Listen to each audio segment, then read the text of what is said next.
안녕하세요 여러분. 오늘도 좋은 아침이 시작되었습니다. 지난주까지 날씨가 굉장히 좋았고요. 이번 주 초에도 좋았는데 어제는 또 바람이 굉장히 세게 불더군요. 이렇게 바람이 세게 불면 저희 캘리포니아 주민들은 산불 걱정이 또 심해집니다. 올해는 산불의 피해 없이 잘 지나가기를 정말 간절히 기도합니다. 이렇게 날씨는 좋았다가 나빴다가 변덕이 심하지만 우리 하나님의 은혜와 사랑은 변함이 없음을 오늘 하루도 여러분 굳게 믿고 의지하시면서 또 살아가시는 복된 하루 되시기를 간절히 축원드립니다. 오늘 하나님께서 귀하게 해주시는 말씀, 오늘은 요한복음 17장의 말씀인데요. 요한복음 17장은 참으로 귀한 말씀입니다. 예수님의 기도로 되어 있는 장이 바로 요한복음 17장입니다.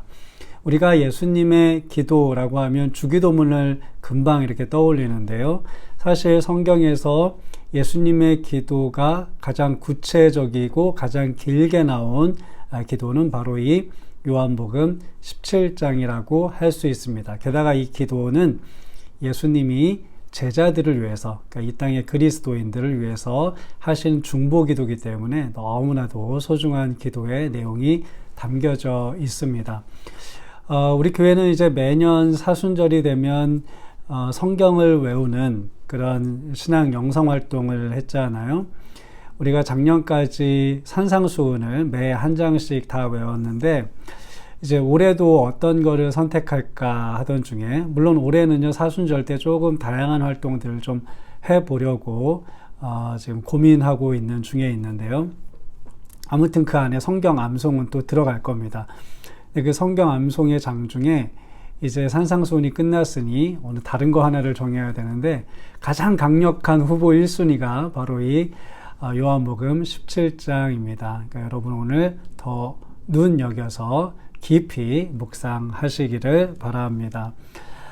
오늘 이제 예수님의 중보기도를 나누는데 이 장이 길고요. 요한복음은요 굉장히 심오한 내용을 담고 있기 때문에 제가 이것을 그냥 짧은 수요 말씀 묵상 안에 다 담는다는 것은 사실 굉장히 불가능한 일이긴 한데, 그래도 그냥 뭐라 그럴까요? 서머리만 요약을 한다, 묵상을 한다, 이렇게 생각을 하고 여러분과 함께 좀 나누려고 합니다. 이 제자들을 위해서 예수님이 기도를 하시는데, 기도하시기 전에 뭔가 전제 조건 두 가지를 말씀하시면서 기도를 하시는 내용이 앞부분에 이제 8절까지 나옵니다. 근데 거기에 두 가지 전제 조건이 있어요. 하나는 무엇이 중요한가, 이것을 우리에게 생각하게 하는 전제 조건입니다.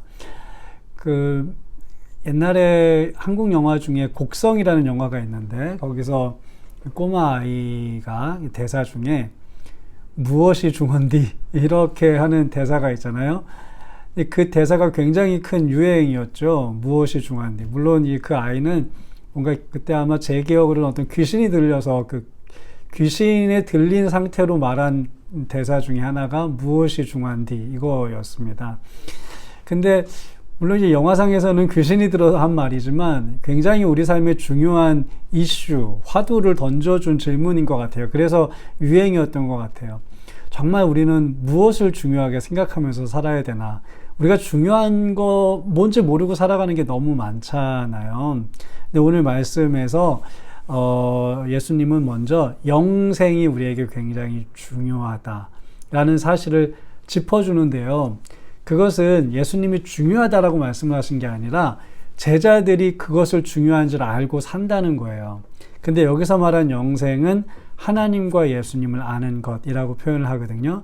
그러니까 제자들은 하나님과 예수님을 아는 그 삶, 아는 활동, 아는 어떤 영성훈련, 이것을 중요하게 생각하고 이미 살아가고 있다는 것을 전제적으로 지금 예수님이 말씀하십니다.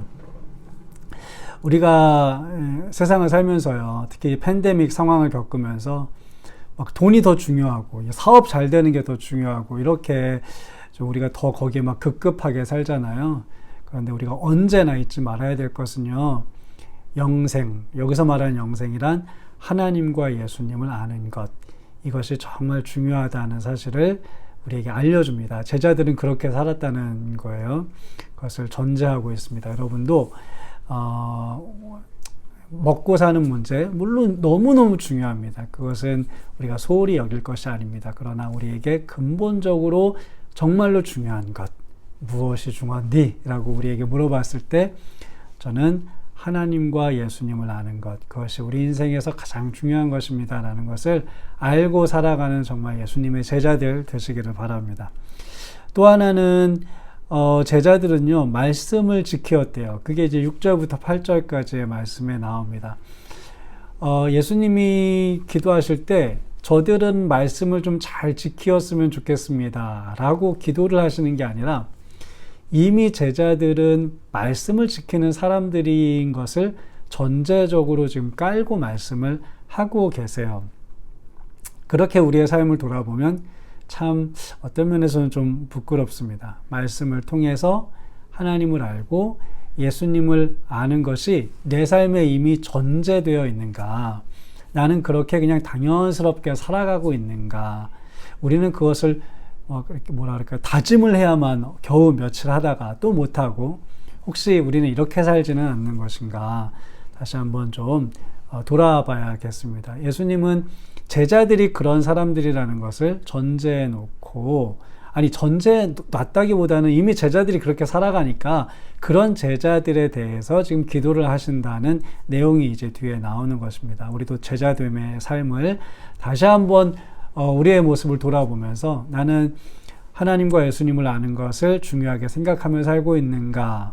그리고 또 하나는 나는 그 일을 위해 말씀을 열심히 지키면서 살고 있는가를 돌아보시는 오늘의 말씀 되시기를 바라고요. 이제 9절부터 예수님의 기도의 내용이 본격적으로 나옵니다. 몇 가지 말씀을 드리겠는데요. 4가지만 제가 좀 요약해서 예수님이 기도한 내용을 요약을 해봤는데, 첫 번째는 이렇게 기도하십니다. 그들은 아버지의 것입니다. 제자들이 아버지의 것이래요. 여러분은 다른 누구의 것이 아니라 바로 하나님의 것입니다. 그러니 하나님이 책임져 주십니다. 그리고 우리의 또 책임은 하나님의 뜻대로 살아가는 것이겠죠. 여러분이 하나님의 것이라는 것, 이것만 분명히 우리가 인식하면서 살아도, 나의 정체성을 그렇게만 분명히 알고 살아도 우리는 넉넉히 든든히 그리고 책임감 있게 살아갈 수 있습니다. 그들은 아버지의 것입니다. 여기서 말하는 그들은 예수님의 사람들을 말하는 것이죠. 바로 여러분입니다. 둘째는 11절에서 이렇게 기도하시는데요. 우리와 같이 그들도 하나가 되게 하옵소서. 여기서 말하는 우리는 하나님과 예수님입니다. 그러니까 하나님과 예수님이 하나가 된 것처럼 저들도, 그러니까 이 하나님과 예수님을 믿는 그리스도인들도, 제자들도 하나가 되게 하옵소서, 이렇게 기도를 하시는데요. 하나됨에 대해서는 우리가 여러 가지로 말할 수 있잖아요. 근데 여기서 말하는 하나됨은 어떤 면에서의 하나됨인가? 물론 이것도 이제 다양하게 말할 것도 있고 뒤에도 제가 또 말씀을 드릴 건데, 지금 이 11절만 국한시켜서 좀 앞뒤 본문의 문맥을 놓고 살펴보면 저는 여기서 하나됨은 13절의 말씀과 연결이 된다고 생각을 해요. 13절에 이런 말씀이 있습니다. 그들로 내 기쁨을 그들 안에 충만히 가지게 하려 함이니이다. 즉 다른 말로 예수님의 기쁨으로, 예수님의 충만한 기쁨으로 서로 연결이 되어서 하나가 되는 그 하나됨을 지금 예수님은 말하고 있습니다. 여러분 안에 기쁨이 있으십니까? 기쁨이 있어야 우리는 하나 될 수 있습니다. 그리스도인들 각자의 영성 안에, 영혼 안에, 마음 안에 예수님의 기쁨이요. 물질로 인한 기쁨이 아니라, 명예로 인한 기쁨이 아니라 예수님 때문에 내 안에 충만한 기쁨이 각자의 마음 안에 넘칠 때 우리는 그 예수님의 기쁨 안에서 하나가 될 수 있습니다. 여러분 오늘도 예수님의 기쁨으로 충만한 하루 되시길 바랍니다. 그것이 여러분도 정말 복된 하루를 보내는 것이고요. 우리가 또 우리 교회가 우리 그리스도인들이 하나가 되는 정말 좋은 방법입니다. 세 번째로는 악에 빠지지 않게 보전하시옵소서. 15절에서 그렇게 기도하고 계십니다. 제가 어제 이제 5분 말씀 묵상에서도 잠깐 말씀드렸는데 요즘 한국에 정인이 사건이라고 아주 크게 이슈가 되고 있죠. 우리 그리스도인들은 믿지 않는 사람들보다 더 요구되는 도덕적인 뭔가요? 자세 그리고 책임감이 더 있는 사람들입니다. 하나님은 우리에게 더 거룩하게 살기를 원하시죠. 그런데 지금 그 사건 자체도 너무너무 끔찍한데요. 더 안타깝고 부끄러운 것은 그 정인이의 양부모 또 그 할아버지 할머니들이 다 유수한 기독교 집안이라는 것이고요. 또 그 양부모들의 그 뭐 학력과 경력 안에는 정말 기독교가 뿌리 깊게 내려 있다는 것이 우리에게 더 이제 충격을 주었습니다. 비단 믿지 않는 사람들에게도 엄청나게 큰 예수 믿는 사람들에 대한 실망감을 불러일으켰겠지만 우리 믿는 사람들도 굉장히 충격적인 그런 사건이 아닐 수 없습니다. 어떻게 사람이 저렇게 악할 수 있는가? 그런데 그들이 바로 그리스도인들이란 말이에요. 그것도 그냥 뭐 제가 볼 때는 그냥 우리가 흔히 말하는 썬데이 크리스찬 같이 그렇게 헐렁헐렁 교회만 왔다 갔다 하는 사람들이 아닌 것처럼 보인단 말이에요. 근데 어떻게 그렇게 악할 수가 있는가? 다시 한번 우리 예수 믿는 사람들의 어떤 이 품성에 대해서 다시 한번 생각해 보게 되었습니다. 근데 그만큼 우리 예수 믿는 사람들도요, 악해질 수 있습니다. 아주 대표적으로 우리에게 잘 보여준 사건이에요. 그렇기 때문에 우리가 단지 예수 믿는다고 나는 저 믿지 않는 사람들보다 더 착하고 더 성실할 거야 라고 하는 자만감, 착각은 버려야 됩니다. 우리는 어쩌면 예수 믿지 않는 사람들보다 더 악할 수도 있습니다. 그래서 예수님이 우리를 위해서 이렇게 기도하시는 것 같아요. 악에 빠지지 않게 보전하여 주시옵소서. 저들은 세상에 속하지 않았습니다. 이 말이 바로 이 15절 앞뒤 14절과 16절에 각각 나옵니다. 저들은 세상에 속하지 아니하였으니 악에서 보존하여 주옵소서. 여러분, 우리는 세상에 속한 사람들이 아닙니다. 그렇기 때문에 어떤 이것은 특권이기도 하지만요, 책임감이기도 해요. 세상에 속한 사람들보다 훨씬 더 고귀한 거룩함으로 이 땅을 살아가야 됨을 명심하면서 오늘 하루도 살아갔으면 좋겠습니다. 또 네 번째로 예수님이 기도하시는 것은 진리로 거룩하게 하옵소서. 여러분, 예수님이 거룩해지신 이유가 있죠. 예수님이 거룩해지셨다. 여기서 이제 요한복음에서 이 표현을 저는 이렇게 해석했습니다. 예수님이 십자가에 지신 이유. 예수님이 십자가에 지신 것이 예수님이 거룩해지신 것인데요.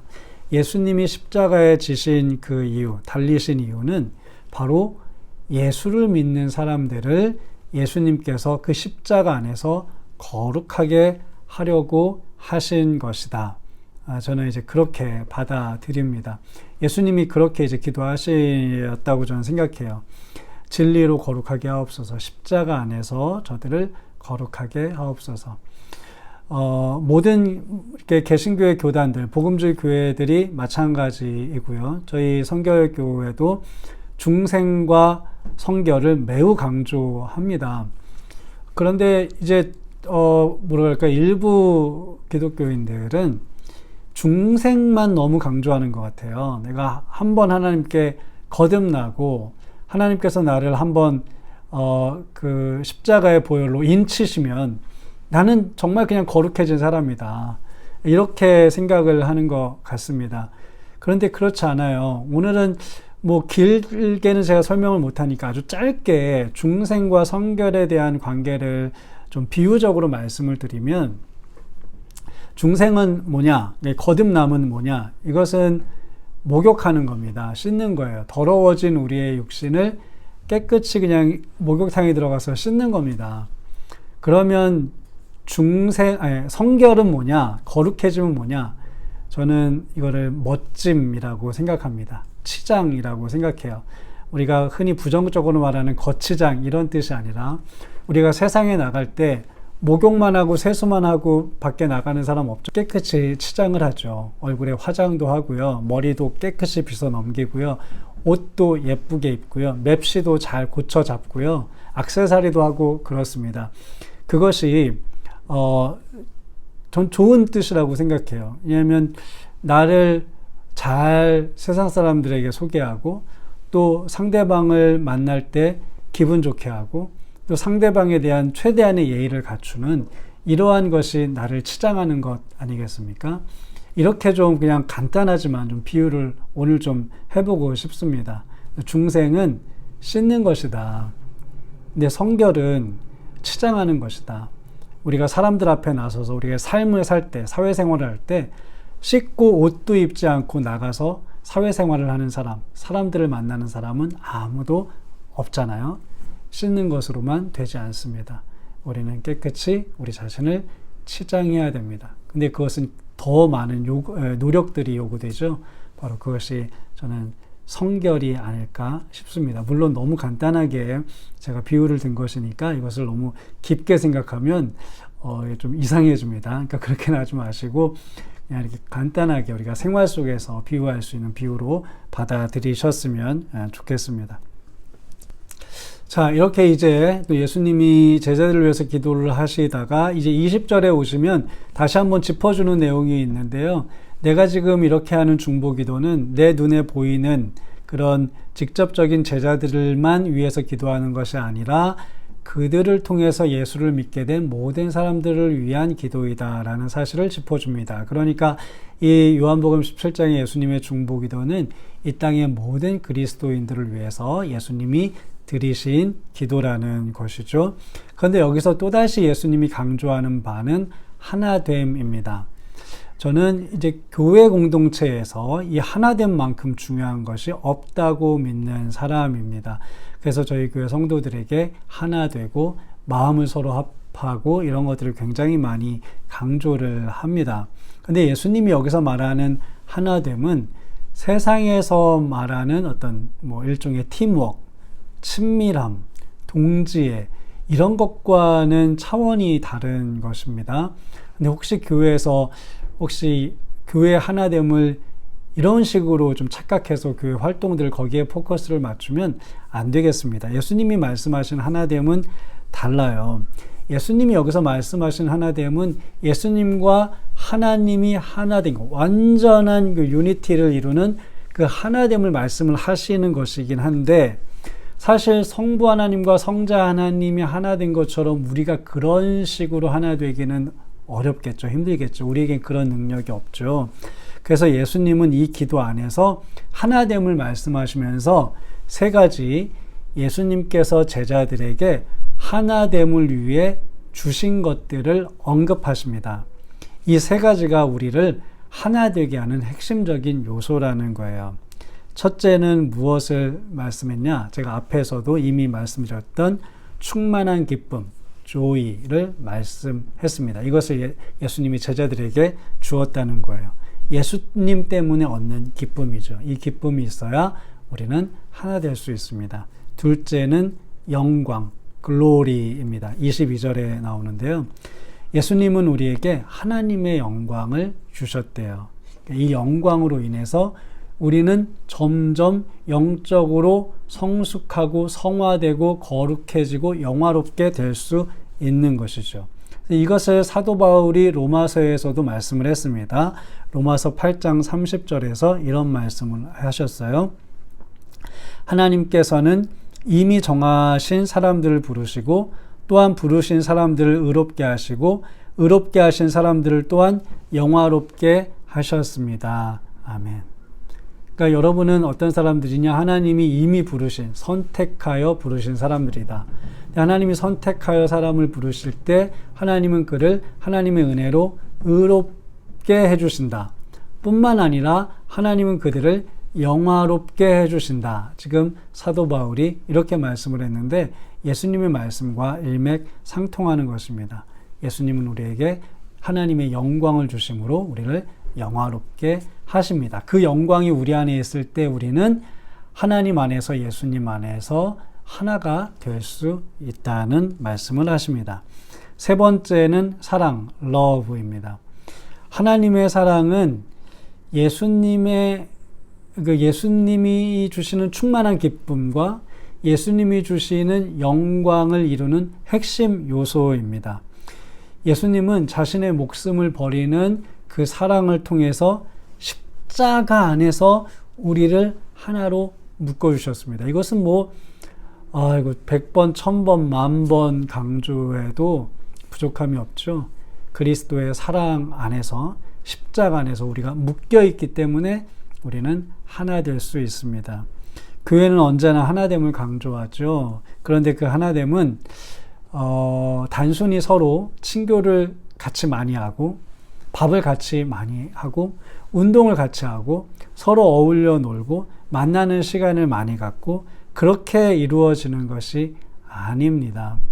교회에서 같이 밥을 많이 먹고 같이 어울려 지내는 시간이 많으면 서로 친하기만 한가요? 아니잖아요. 그럴수록 더 다툼도 생기고 오해도 생길 수도 있지 않습니까? 단순히 같이 함께 한다고, 같이 즐거운 활동들을 많이 한다고 하나 되는 것이 아닙니다. 예수님으로 인한, 사람이 아니라요, 예수님으로 인한 기쁨이 우리에게 충만해야 됩니다. 그래야 우리는 하나 될 수 있습니다. 우리를 영화롭게 하시는 그런 주님을 만나야 됩니다. 그렇게 우리가 영적으로 성숙해 나갈 때 우리는 하나 될 수 있습니다. 그리고 무엇보다도 십자가 사랑으로 우리가 묶여 있어야 됩니다. 그리스도인들은 주님의 십자가 사랑 안에 있는 사람들입니다. 그래야 예수님이 우리에게 원하시는 하나됨을 이룰 수가 있습니다.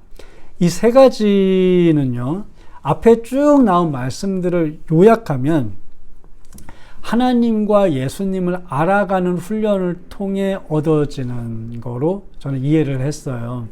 조이, 또 글로리, 러브, 우리를 하나 되게 만드는 이 세 가지는 예수님과 하나님을 알아가는 우리의 훈련을 통해서 우리는 얻을 수 있습니다. 그리고 그 훈련의 기초는 뭔가? 예수님은 말씀을 우리 요한복음 17장에서도 매우 강조하십니다. 지금 우리는 각자의 삶의 자리에서 신앙훈련을 해야 되잖아요. 모임의 횟수가 줄어들고 교회에서도 잘 모이고 영성훈련을 잘 할 수 없으니까요. 우리는 각자 그런 일들을 해 나가야 됩니다. 제가 주변에 보니까 주변의 교회들, 주변의 성도들 이렇게 이야기를 들어보니까요. 올 한 해 성경 필사가 굉장히 유행인 것 같아요. 교회에서 성경 필사 합시다 이래서 하는 교회들도 있긴 있는데요.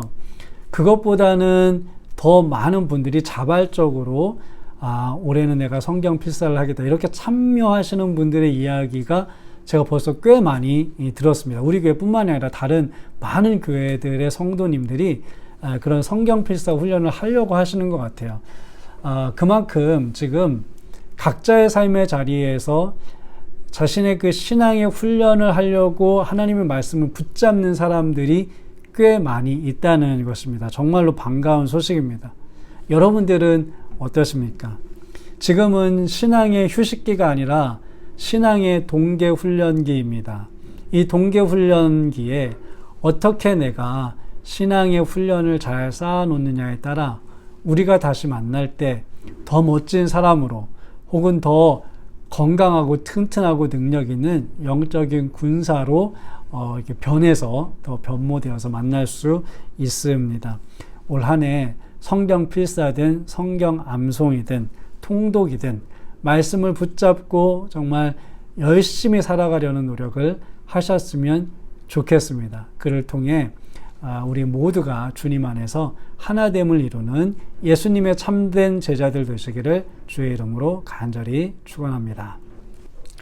네, 찬송 한 장 하겠습니다. 오늘 함께 부를 찬송은 찬송가 449장 예수 따라가며 1절과 5절만 하겠습니다. 예수 따라가며 복음 순종하면 우리 행할 길 환하겠네. 주를 의지하고 순종하는 자를 주가 늘 함께 하시리라. 의지하고 순종하는 길은 예수 안에 즐겁고 복된 길이로다. 주를 힘입어서 말씀 잘 배우고 주를 모시고 살아가세. 주를 의지하며 항상 순종하면 주가 사랑해 주시리라. 의지하고 순종하는 길은 예수 안에 즐겁고 복된 길이로다. 아멘. 기도하겠습니다. 사랑과 은혜의 주 하나님 감사합니다. 오늘도 예수님께서 우리를 위하여 기도하여 주시는 줄 믿습니다. 그 기도에 힘입어 오늘도 든든히 살아가는 모든 성도들 되도록 주여 축복하여 주시고 힘 주시옵소서.